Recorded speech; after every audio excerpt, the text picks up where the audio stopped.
Voters of Washtenaw. Thank you, Lynn.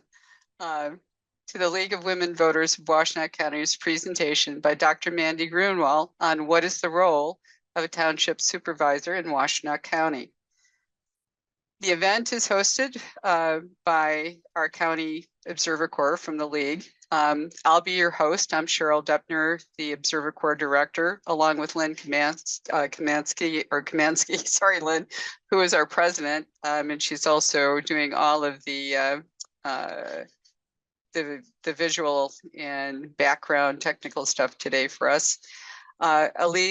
So this presentation, I should say, is the League of Women Voters of the United States is a nonpartisan educational organization encouraging informed active participation in government. Voting is a fundamental citizen right that must be guaranteed. League programs will not necessarily represent league positions.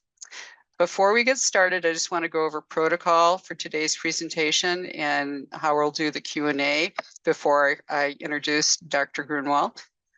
Your mics will be turned off during the presentation.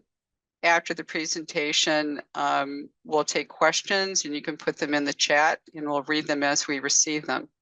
Please raise your hand if you have additional questions, if we've missed your chat, so we make sure that we don't miss any questions there. And so we'll start, by introducing Dr. Grewal or Dr. Mandy Grewal. So first of all, it's my pleasure that she's here to do this presentation today. Dr. Grewal has been serving as the supervisor of Pittsfield Charter Township since November of 2008, where she is the chair of the Pittsfield Board of Trustees. Prior to being elected supervisor, Dr. Grewal served 2 terms as Washtenaw County Commissioner, representing Pittsfield Township, during what time she was appointed vice chair of the Washtenaw County Board of Commissioner and chair of the Washtenaw County Planning Advisory Board. Supervisor Grewal has also served as a commissioner on the Michigan's Women Commission. She has a Ph.D. in urban planning from the University of Michigan, is a graduate from Michigan State University's political leadership program, and a graduate of the Senior Executives in Local Government program at Harvard University's Kennedy School of Government. With that, I'm going to turn the presentation over to Dr. Grewal, or Mandy, as she's told us we can call her. Yes, and, Mandy's good. Thank you so much for those kind words. I appreciate the chance to be here and speak to each one of you. And there we go. Hopefully everybody can see that presentation on their screens. I'm just kind of walk through that. And as I mentioned to folks, I'm going to keep it minimalistic and sort of short because I would love for this to be more of a conversation and a Q&A to make sure that I'm addressing sort of questions that you all might have. So we'll get started with the next slide, please. It's just a little bit of my splash page there. On the presentation title today. So essentially, when you talk about townships in Michigan, you all might know this, but we have 1,240 different townships spread out throughout the entire state. The map over here obviously is showing Pittsfield Township. Townships tend to be typically 38 square miles. It's not the case each time, but pretty much that's sort of the rule and the standard by which they were delineated back in the day around actually the late 19th century. Is when they were all marked out. What I have here is essentially kind of going to the point of how townships are very varied throughout Michigan. You can have rural townships, urban townships, or both, which is the case in Pittsfield Township. We tend to be more rural in the south of the township and more urban on our two northeast and northwest corners along there. The population also varies significantly. You can have populations varying from a few hundred actually up in the UP to more than 100,000, which would be the Canton Townships of Michigan. There's also two different ways that townships are governed, or different sort of categories of townships. They can be either general law or charter townships. There's 144 charter townships, which Pittsfield is one of them. Pittsfield is a charter township.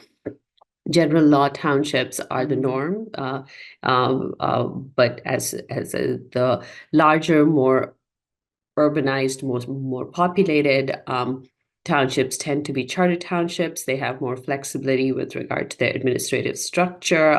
They cannot be annexed, or a property within them cannot be. And then they also have a little bit more tax authority. So that's a question, like those vary as well, sort of in terms of service provision, infrastructure. Some townships will have sort of very minimal services available, predominantly because it's a more rural township, has very low population. More of the urbanized and bigger townships have more essential services. For example, Pittsfield Township is a full service township. We have police, fire, public works, parks and recreation, planning, zoning. We support our roads as well. We invest heavily, in fact, in our roads, provide services for senior citizens, etc.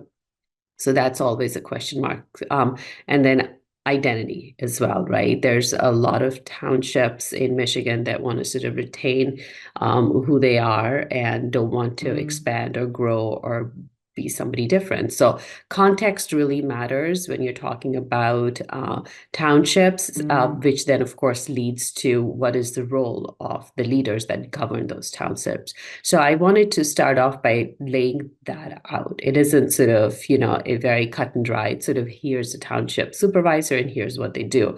The function of the elected leaders, including the supervisor, is really a function of the context within which they are being charged to govern: the geography, the context, the demographics, and all of these points that I just laid out. The next slide, please. So based on those contexts, as I've said here, and sort of the subcontext there, will determine whether a township supervisor will function more in their statutory capacity or want to do more of a visionary, more of an expansive role as a supervisor. Statutorily, townships in general have only three essential roles. One is to do the assessing work, which you assess the properties and the values thereof to determine what property taxes are being levied. The second one is elections, and the third one is tax collection. Elections are the responsibility of the clerk's office. Tax collection is taken on by the treasurer's office. So there's three full-time elected officials within each township: the supervisor, clerk, and treasurer. So the supervisor then is left, really their mandatory responsibility is to take on assessing, make sure that the assessing work is done, each of the parcels within the boundaries of their township are assessed appropriately, and typically that assessing work is done by a contract or a full-time staff person. In Pittsfield case, we do have a full-time assessor that works at the township. In addition to assessing, although it's not sort of delineated, the budget is as well the responsibility of the supervisor each year. The township fiscal year coincides with the calendar year, and it is the responsibility of the supervisor to take a balanced budget, and that is correct. We are required to take a balanced budget. Unlike the federal government, we do have to balance our budget each year, and I've typically always taken that in October, and we have it adopted no later than November of each year, so we always have a buffer period built in. And just for your information, Pittsfield Township has a budget of about $50 million, and about 30 million general fund. In addition, we have public safety and our utilities. Of course, as was mentioned already, chair of the Board of Trustees and also the township's legal agent, which sort of means when we have any litigation, that the township supervisor is sort of the lead in working with the attorneys, et cetera, to represent the opinions, views, and best interests of the township. That then takes me to the second portion, which is visionary, more of a policymaker and administrative role, which is what you'll see more in the charter townships, which I mentioned. There's 144 charter townships, typically the ones that are larger, more populated, which Pittsfield is one of them. We have a population of about 40,000. And growing. These bigger sort of charter townships will have supervisors that will even sort of appoint a lot of times a deputy supervisor or a full-time administrator. Will have sort of a more expansive committee structure, and each supervisor, depending on sort of their role and style, will have different sort of relational abilities with the board and the legislative bodies, right? So as I mentioned, the township board is governed by 3 full-time elected officials. Well, they are not always full-time. In the smaller townships, they will not be full-time. They'll be very part-time. But in addition to the 3 electeds, the supervisor, clerk, and treasurer, you will have somewhere from 3 to, from 2 to 4 trustees. In our case, we have 4 trustees, so we have a full board of 7 members, and 4 of those trustees are part-time and purely legislative. So their role essentially is really to ensure that all the policies, the decisions, and the monies that are expended are done in accordance with sort of all of the rules and regulations that are laid out for the township. And all of our business is conducted in public meetings, which we have 2 board meetings a month in the evenings on the second and fourth Wednesdays of each month. So that's kind of a sort of a broad strokes approach to responsibilities of a supervisor that can vary really, again, based on the context, as I mentioned in the previous slide, and really go along the long spectrum of sort of doing just assessing work and presenting the budget each year to going much more expansive on that end of the spectrum, where you're doing a lot more of laying out a vision and a policy approach for your township and working with the legislature. It could be a bunch of other committees for roads, for stormwater, for arts and culture. In our case, we have a number of different boards and committees that are set up, and working with them to put forth and really manifest that policy agenda into specific projects and initiatives and move the township forward. So that's that whole broad spectrum of where folks may fall in somewhere in between there. The next slide, please. Speaking of broad slide, I just wanted to give you a sort of sense of the structure for Pittsfield Township, which is very expansive.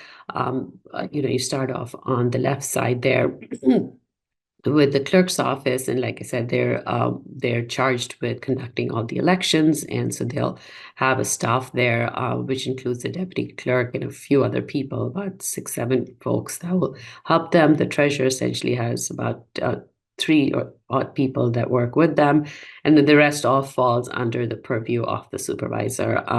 In my case, I have the charge of managing functions that vary, obviously, from assessing, as I mentioned, to municipal services, which includes everything from parks and recreation and planning and zoning. Then it goes on to utilities, which is our water and sewer functions that we take on here at Pittsfield Township. We have our building services, IT, community development, which heads a number of projects, initiatives that we do around community development, quality of life initiatives, as we like to call them as well, human resources, and then, of course, there's public safety, which is our police and fire. So that's the general sense of the entire expanse of the team that reports back up to the supervisor. Above us, of course, is the electorate that is the final bosses. People say, who is your boss? And I say, I have about 40,000 of them. And I love it. So that's kind of the expanse of the responsibilities that fall. And again, like I said, sort of this varies. It can be a much smaller chart as well, but as you sort of go up in scale by way of population, and also in the charter townships, you're going to have sort of this sort of a structure be more of the norm. All right.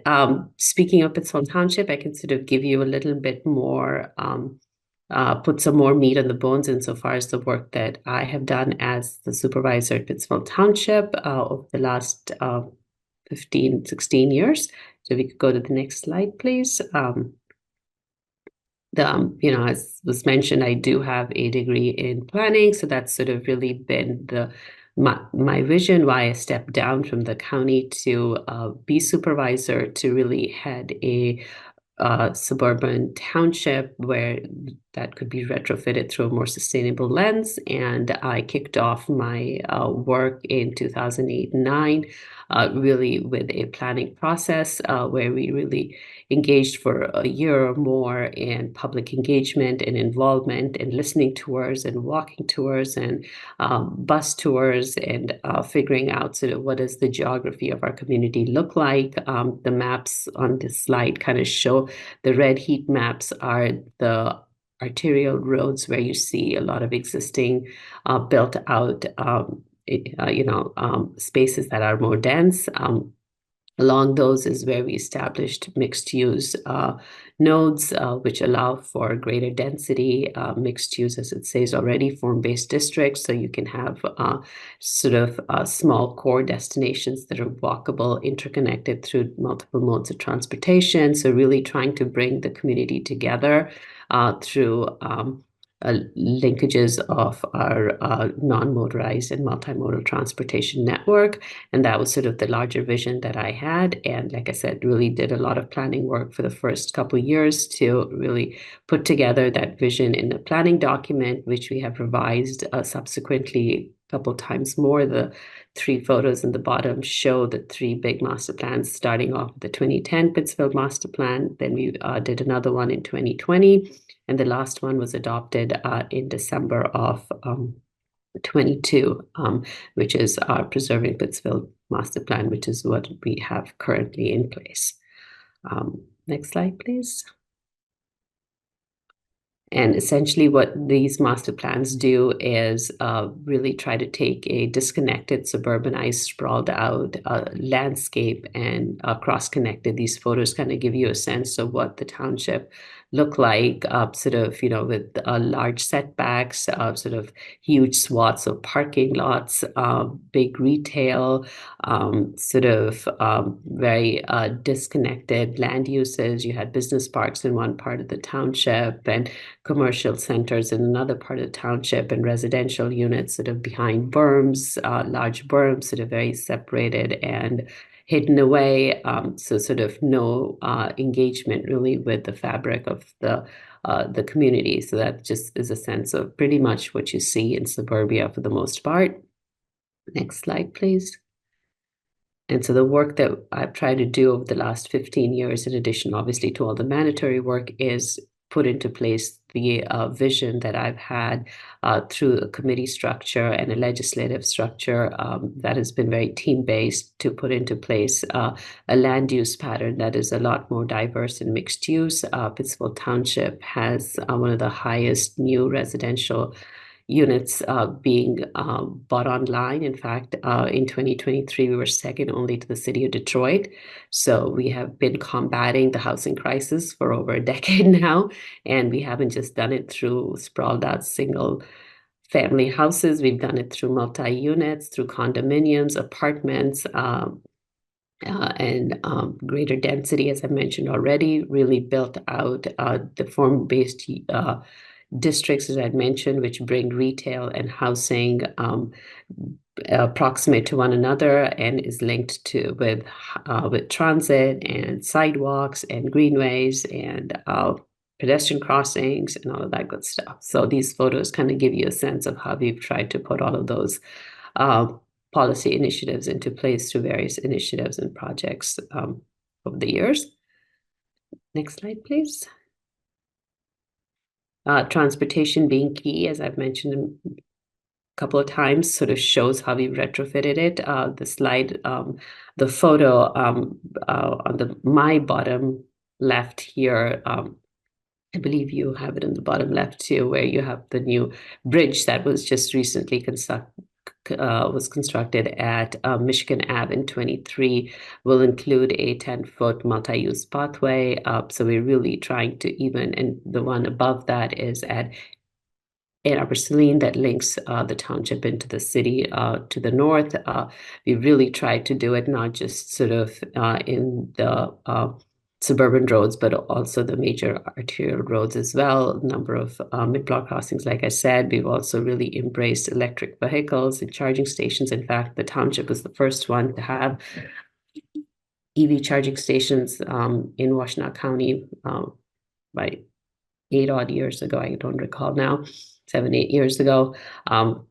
So a lot of focus on biking, walking, transit as well. I believe the next slide has a little bit more information on that. There you go. So the non-motorized network, as I said, in 2010 was more of a disjointed suburbanized landscape sprawled out.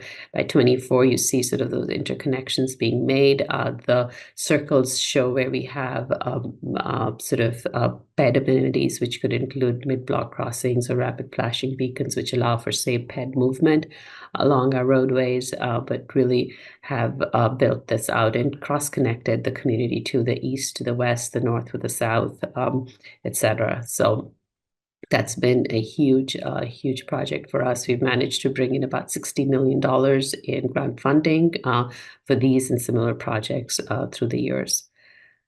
Next slide. We'll give you the transit, part of sort of our multimodal. By 2010, we had a few fixed routes, like I said, in the more populated northeast and northwest portions of the township. The circles there are bus stops. By 2024, we still have those fixed routes, but we've also expanded it to what we call the flex ride, which includes the plowing of smaller buses throughout the township. It's a on-demand sort of system. The term sort of will tell you flex ride, so you can go from one point to another within the flex ride system and also outside of it, and also connect to the fixed route system as well. So much more suited for a less dense suburban landscape, but also at the same time that makes transit available to folks in a more contextual manner, which is more effective for the community as opposed to having fixed routes, which we did dabble with and experimented and then came to this model. And of course, it's a great partnership with AAATA that we've done this work here. All right, next slide is, of course, preservation is a big component. I think if you're talking about sustainability, it doesn't just sort of have to do with development and how you maximize the density of your built spaces, but as well making sure that you're preserving your you're maximizing the preservation of your natural resources, which is what we've worked very, very hard and diligently. We've expanded our preserved and green spaces, park spaces. We've done a lot around stormwater management, rain gardens, butterfly gardens, community gardens.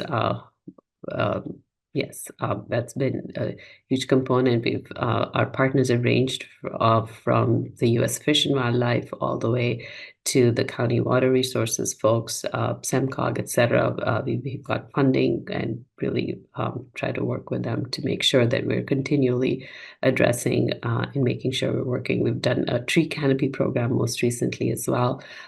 So a lot of that stuff has been a very integral part of it, not just by itself, but also as a component and integrated into the work we've done for our built spaces as well.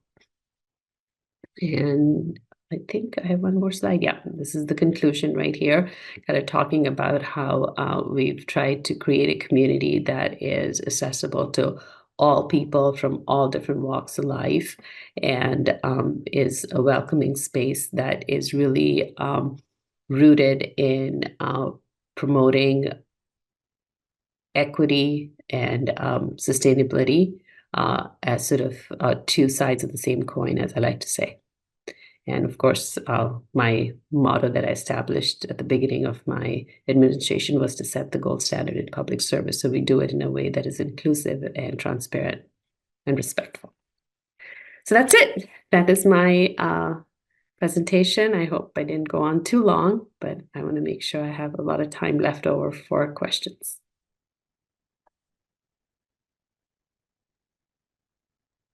Okay, well, that was amazing and dense. You delivered a lot of material, Mandy, in a very, very short time. I took a lot of notes, and so I do have a lot of questions, but I want to see if we have questions in the chat to start with. And if not, I'm going to start with some of the ones I have, and then we'll wait for the rest of the questions to come in with the chat. Lynn, I'm not seeing anything yet. Do you? Not yet. Okay.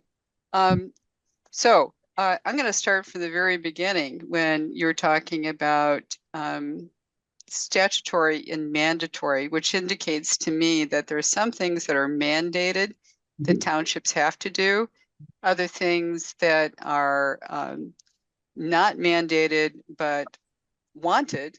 For example, like planning, and like you mentioned further on in your presentation, being able to connect community and business and transit, which also helps to deliver services in a community.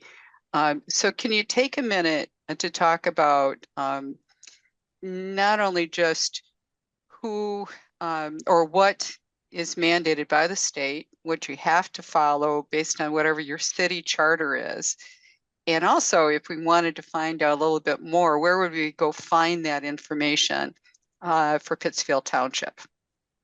Well, whatever you're looking for Pittsfield Township, we've tried to, like I said, really the way I've governed is through transparency and inclusion. So we've put all our stuff on our website. So if you don't find something on our website, that's not good. We've got everything from our labor bargaining contracts all the way down to our public engagement activities we've done over the last many years. It's all available on the website. So hopefully you should have that all. So if it relates to Pittsfield Township, it should be up on our website. It's a pretty expansive site. We've continually tried to update it and revamp it. With regard to what is mandatory, as I mentioned, really there's three functions that all townships have to do, which is assessing, elections, and tax collection. Assessing is with the supervisor, elections with the clerk, and tax collection with the treasurer. So from the supervisor's perspective, outside of ensuring that each of the parcels in your township are assessed according to the charter and bylaws and statutory requirements delineated by the taxing authorities, and in addition to that, the budget is presented to the board by the close of the calendar year. So you're good to go for January 1, which is our calendar year, is the budget year as well. Those are really the two statutory responsibilities. You have to be, as I mentioned on the site, you chair all the board meetings, you have to be the legal rep, and then you may or may not have a deputy supervisor, you may or may not have an. So those things then all become sort of more optional depending on sort of where you want to go with the township, what kind of sort of community you want to lead and how you want to lead it. But the statutory and mandatory really are the assessing the budget are the two main deliverables when it comes to a township supervisor.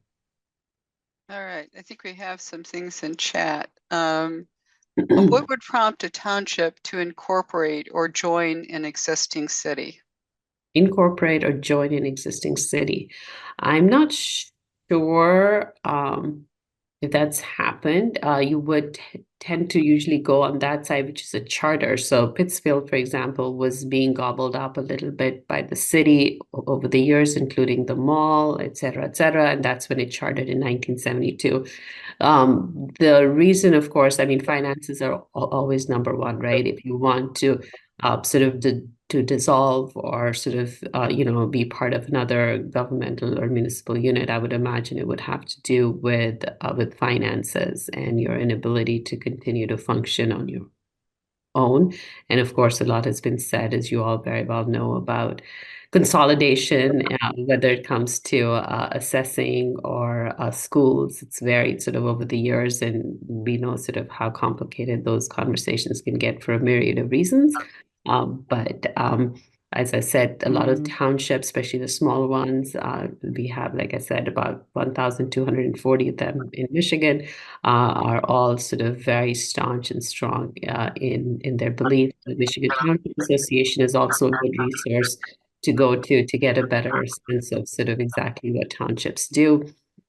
I do believe that they're sort of a unit of government and a form of governance that is typically not sort of mainstreamed as much as it probably should be, which is why I'm fascinated by it. And it chose to become a supervisor because it allows you, it is a very rare form of government where as a supervisor, you can not only be function in sort of more of a mayoral capacity, which is of course lead on a legislative side, but you can also be the CEO. You can lead on the administrative side. So you don't just have to talk the talk, you can actually walk the walk, and it combines it very seamlessly and beautifully if you sort of have a great team in place and a great community and vision sort of to move that forward.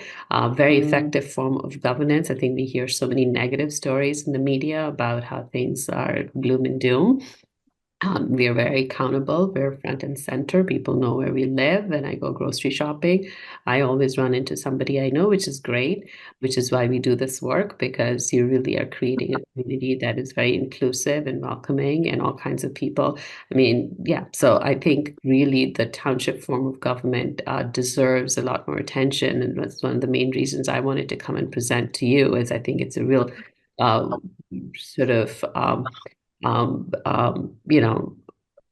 place where we can recruit and bring in younger talent and more people who would want to work, at the front lines to really make positive change happen and build inclusive, vibrant spaces here in Michigan. It is an understated role to be a township supervisor, without question. I agree with you, Mandy. All right, more questions. How important is the ability to secure grants and outside funding in the role of a supervisor? And I'm going to add a little caveat to that, and I'm going to say that would include millage money and anything else. Okay. So I think those are sort of two sort of maybe critical funding streams that you will definitely rely on. So millages and taxing authority, as I said, the charter townships have a little bit more flexibility. General law is very limited in what they can impose by way of taxes. In charter townships, we become closer maybe a little bit to cities where we're allowed to levy special taxes. So we have one, for example, in Pittsfield Township for parks. We have our own standalone millage. We have one for our public safety, and then we have our general millage as well. And some townships even have millages for roads, etc. We don't, but you can. So you have, as a charter township, you have ability to have more flexibility when it comes to your taxing authority and expand it that way. So in addition to your property taxes and any special taxing authority that you've levied in your community, yes, funding is definitely the way to go, because even for Pittsfield Township, your general fund monies will take you just so far when you want to sort of be more expansive in the work that you want to do. You have to go after grant money. And that I knew right off the bat, not just because my term started in the depths of the Great Recession, but also because of the very fact that general fund money will take you just so far. It can allow you to match grant monies, but really you cannot take on multi-million-dollar projects, right, without any grant funding. So I've been very, very cognizant about that, which is why, like I mentioned, we've acquired close to $60 million under my leadership at Pittsfield over the last 15 years. And we've done that for projects ranging from rain gardens to public sculptures to gateway projects to parks, of course, and our sidewalks, our greenways, transit, you name it. We've gotten, most recently, I've just applied for a community grant for $5 million to improve our public safety building. And we're hoping that we get that. That'll be my last grant, hopefully, and improve our public safety building. So we're in the process of doing that right now. But grant funding is definitely a huge component of the work that you're going to do. I think the best way to do it is really being engaged in your community, not just locally, but regionally. I've been very active with the Southeast Michigan Council of Governments. In fact, I'm due to become chair next month. So that's sort of really important to stay connected with the region. Again, maybe I'm biased as a planner, but again, I really try to approach things sort of in a more interjurisdictional, regional manner so that you can sort of show benefits and showcase and put into projects that are just not within the boundaries of your community, but are also more regional, because then they tend to be more effective as well, because more people get to use them. Great answer to that question. I have many more. So I'm going to go back to one of them, but I'm going to ask this next one. Has anyone decided to step up and run as a township supervisor now that you are stepping down later this year? I think there's an answer for that. Yes, I'm sure most people do know. That was one of the reasons I did announce last year. I announced more than 12 months ago. I announced in March of 23 that I was stepping down because I wanted to provide for that long runway and a smooth transition. And again, like I said, I've done things in a very transparent and inclusive way. So when I knew I wasn't, we adopted, like I said, our last master plan, December of 23. And I said, I think my work is done. I don't know what else I can really do. And really time for a newer, fresher perspective on where we want to go next and how we want to do things. I think you can keep on doing things just because you're doing them, and that's not a good thing for you or the community. And I did not want to just stay there just because that's just what I was doing. And so I decided to make that announcement right off the bat, so we would have time to have a full, healthy, inclusive sort of process in terms of who wanted to run, why, put a good team together. Like I said, it really is about having a team so you can be positive and inclusive and do the work for the community, as opposed to bickering in politics, which can happen and it will happen. It doesn't mean, you put three people together, they'll disagree, and that's okay. There's nothing wrong with that.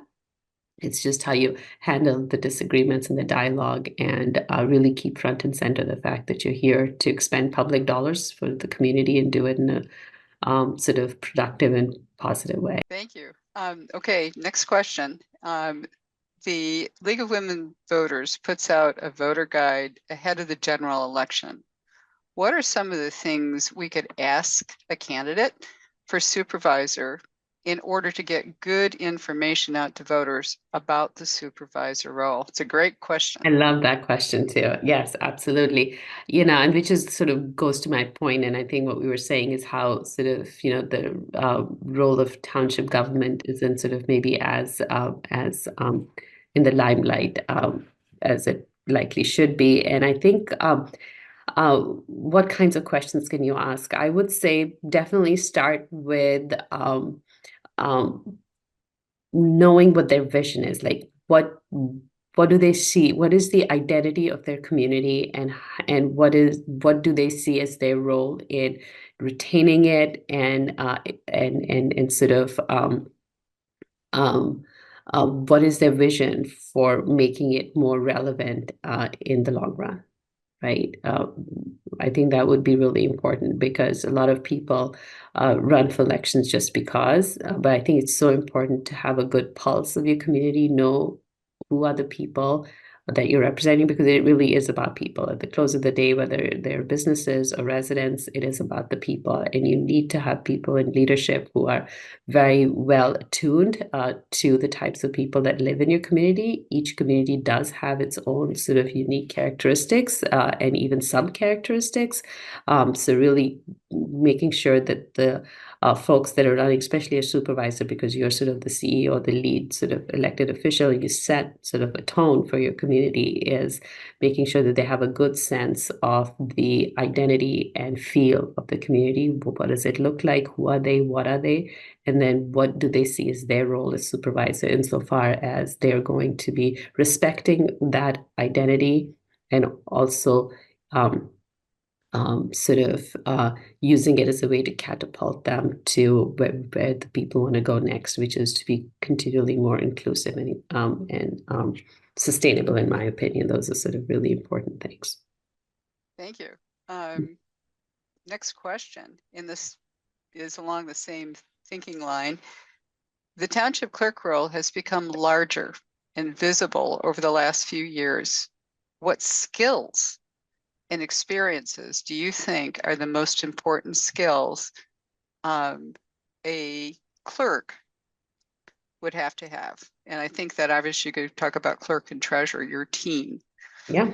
Yeah, and that's a really interesting question, because you would think, oh, supervisor, clerk, and treasurer, they're all kind of talked about in the same way. But as was noted, the clerk and treasurer have very specific responsibilities when it comes to elections and tax collection, which are very, very sort of narrow and have very specific lanes that you have to stay within, just because of the laws that govern them and mandate them. So very mandatory roles. They don't have those visionary administrative type of components built into them, which the supervisor does. So it is a very those are two very tricky positions to fill with people who are naturally suited for them. So you would have very rarely a person who understands how to run an election run for township clerk. Which is why the state law requires both the clerk and the treasurer to have deputies, which is how it works. So you have to have a deputy clerk and you have to have a deputy treasurer, which then is the sense that those are the two individuals that really have the technical knowledge and wherewithal to, for example, run elections or do the tax collections. So that typically is how it happens. So really, you want to look for township clerks and treasurers who have the ability to keep a good team going and are willing to learn and grow with their teams. But very few people come into those roles knowing how to run an election or knowing how to do all of the tax collection right off the bat. That's my experience, yeah. Okay, so you're building a team.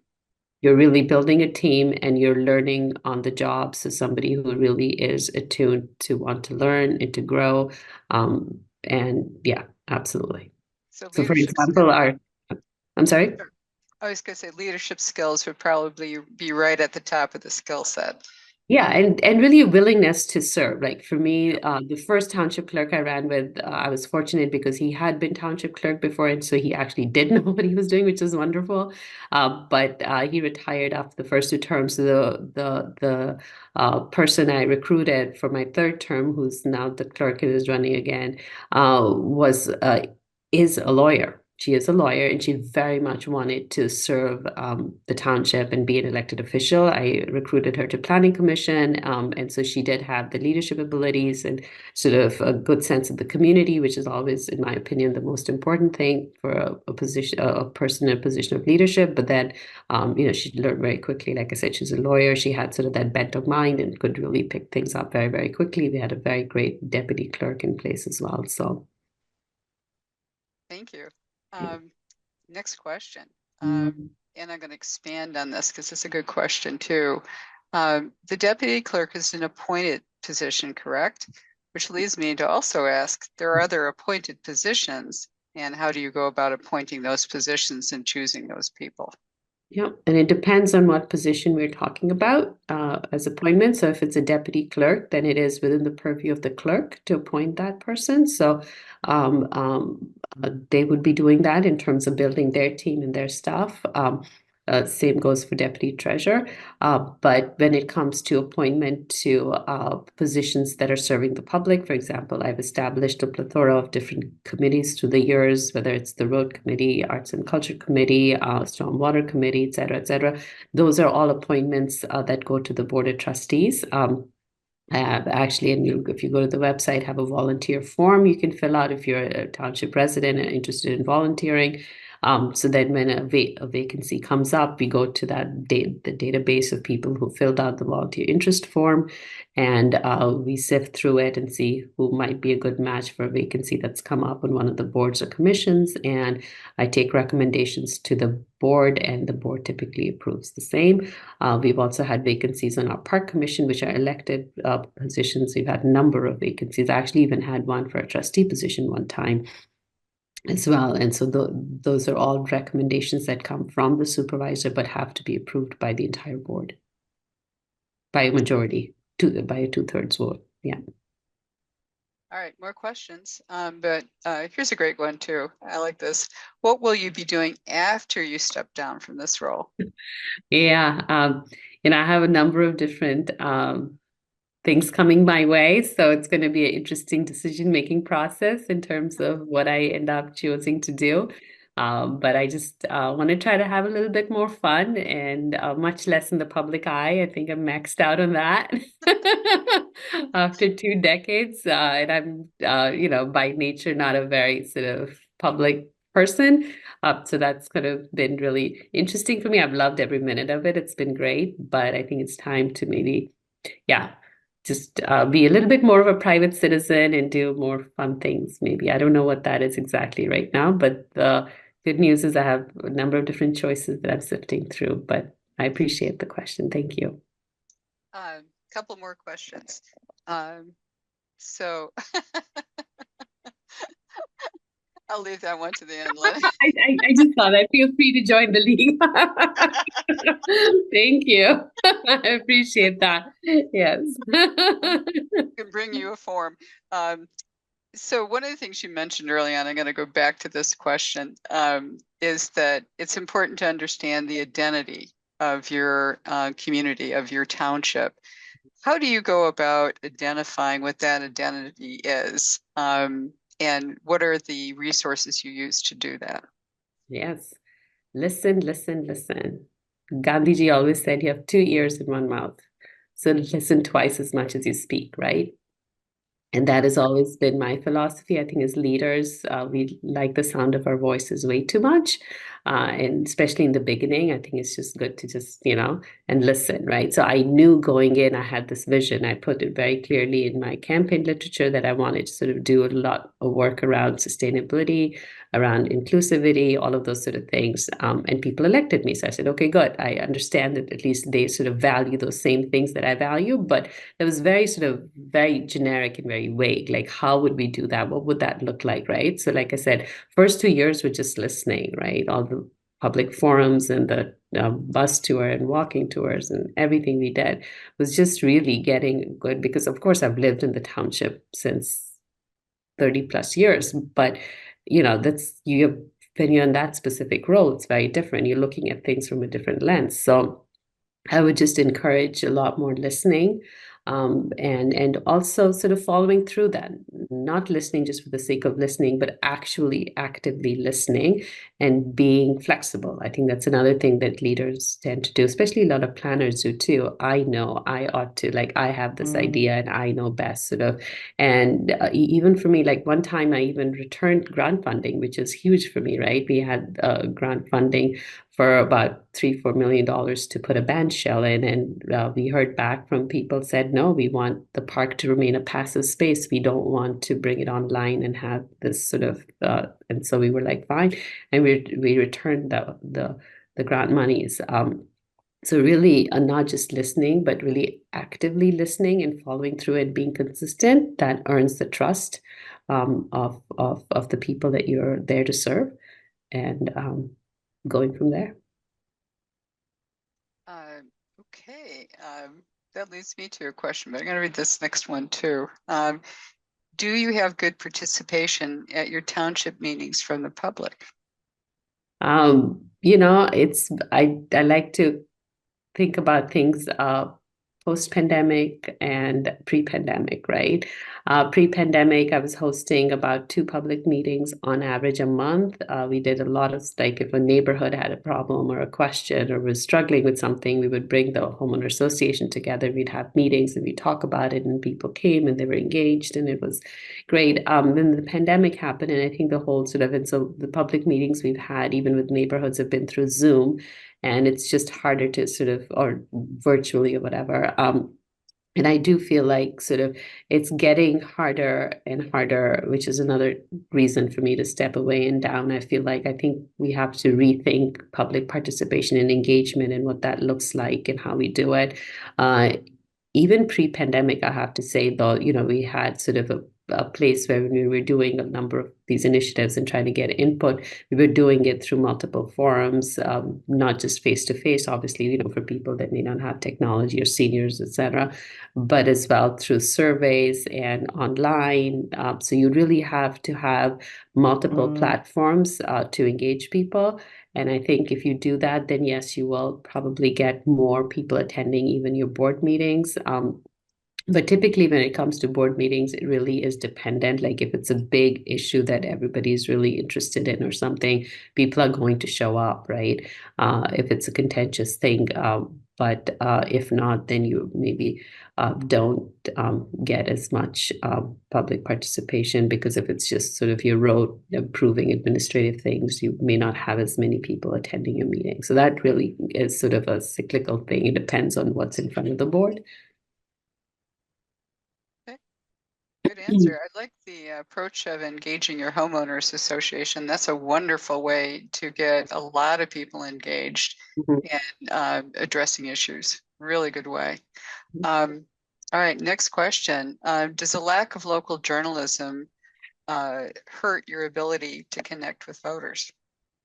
Yeah, I just such a great question again. I feel like I have very strong opinions on that, because when I started this position, we had a journalist that was assigned to our township. They were required to attend our board meetings, and they had to report on what the board covered that day. And they attended those, and they knew the elected officials, and we were always accountable to them, right? And by extension, that now, yeah, journalists, we don't have anybody who's assigned to the township. I feel it's a very, very concerning trend in local governance, the lack of continual accountability by objective journalists who are entrenched in your community.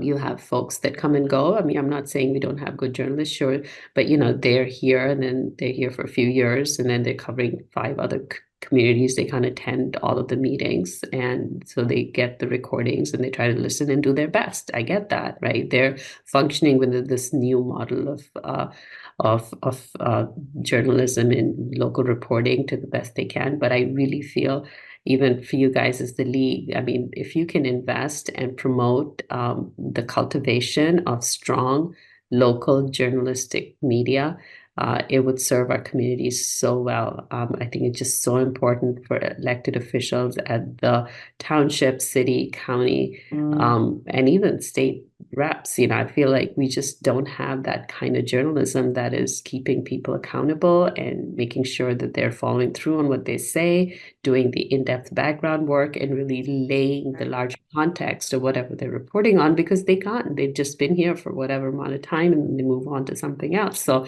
really, since 2016, the township, and for me, I've been because I've kept sort of a real record of the coverage of the township. And after 16, it just sort of, that coverage was like this, and then it kind of goes down and it's flatlined, literally flatlined. Now I put a prospectus together too in terms of the work we've done, because you can say whatever you want. I mean, I can say whatever I want. Okay, you have to look at, objective reporting that comes out of a third party and use that as a form to say, here's what I did, because it wasn't just me saying it. It was covered by the media. This is what is actually factual. We did this, right? And so as I'm covering that perspective, as I get into 22, 23, 24, it's self-reporting. It really is. Because otherwise I can't really be authentic to the work we've done because it wasn't covered. But I did do all of that work, right? I showed you the picture of the work we've done at 12 and 23, had like basic coverage on it. But it's a huge project for a community, for a region. And so, but I have to self-report it, and it's really awkward for me, but that's the only way to let people know that it was done, because nobody really cared or paid attention. And yeah, it's very, very concerning. Yeah, I would concur with you. I think that's probably the reason that our First Amendment is about freedom of the press.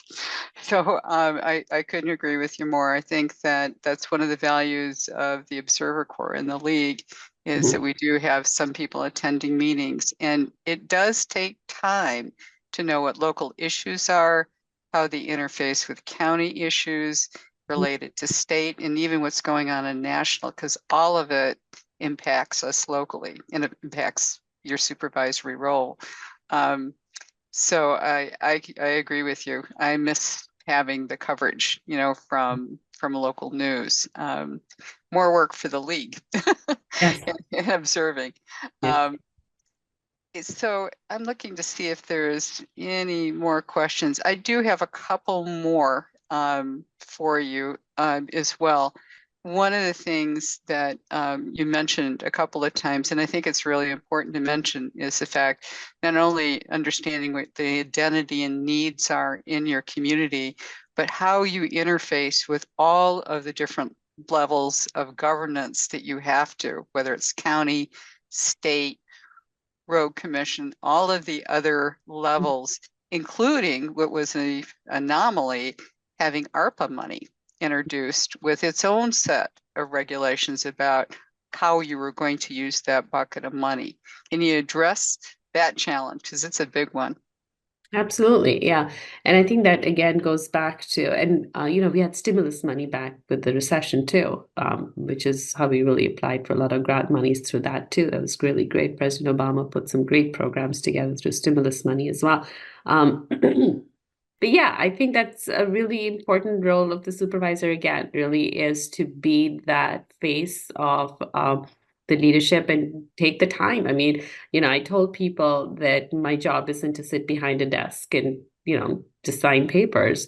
If you're going to really go after funding and you're really going to put your vision and policy initiatives into or turn them into reality, you have to go out there, meet people, and figure out what's there, who's doing what, how you can connect with them, and really take on leadership roles. And that's just not for you as one person. You want to encourage your entire team to do that. As you saw, that I have like people, a whole team that reports to me. So I've encouraged every single one of my department heads to get involved in their own sort of structures, whether that's within the assessing world or the water and sewer world or the planning world or whatever world that they belong to. Police, safety, take on leadership roles, go to your annual meetings of and join agencies and groups, etc., and do trainings. We've really, for all levels, really pushed for each one of our staff members to go and get diplomas and trainings and go to events and learn and come back with suggestions, ideas, and figure out what's going on in the world. And that's how you get it done, is really sort of partnering with people across the board. True. Okay, any more questions? Lots of thank yous, Mandy, by the way, for your presentation and all your answers to all of the questions. Any more at all? No, I see none. So I think we're at the point where we can conclude. And thank you for a marvelous presentation and all the answers to all of the questions. It's very much appreciated and needed. My privilege. Okay. All right. Thanks, everybody. Take care. Thank you. Bye-bye. Bye-bye.